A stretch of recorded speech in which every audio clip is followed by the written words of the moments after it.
The Bee has a long history of presenting its champions with trophies, but none were exclusive to the Bee. Anyone could order one with an easy click or call.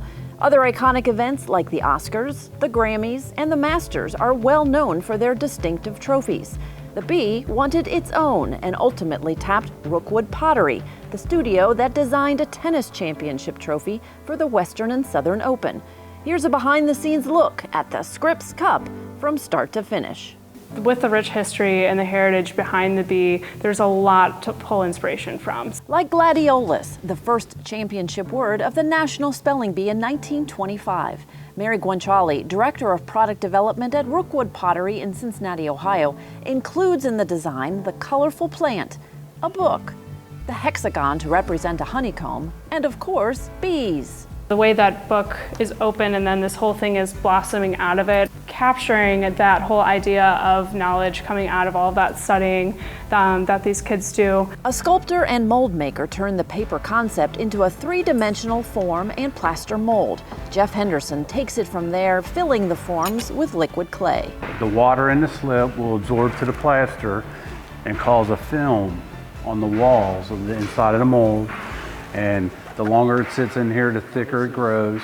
And he'll repeat this process multiple times for the number of trophies the Bee needs. He relies on his artist's eye and steady hand to trim, smooth, and assemble. A lot of pride goes into each trophy. We want to do each other justice.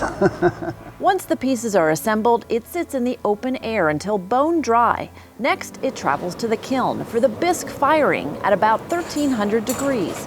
When it comes out, the ceramic material is ready for glaze. When I'm painting it, I'm trying to concentrate on getting a nice even coat across the piece, edges, making sure the glaze doesn't go over the edge. Deborah Smith and Heidi Shannon introduce color to the ceramic canvas. Their helpful guide keeps them on track for the color scheme. Once painted, it's back to the kiln for a final glaze firing at over 2100 degrees.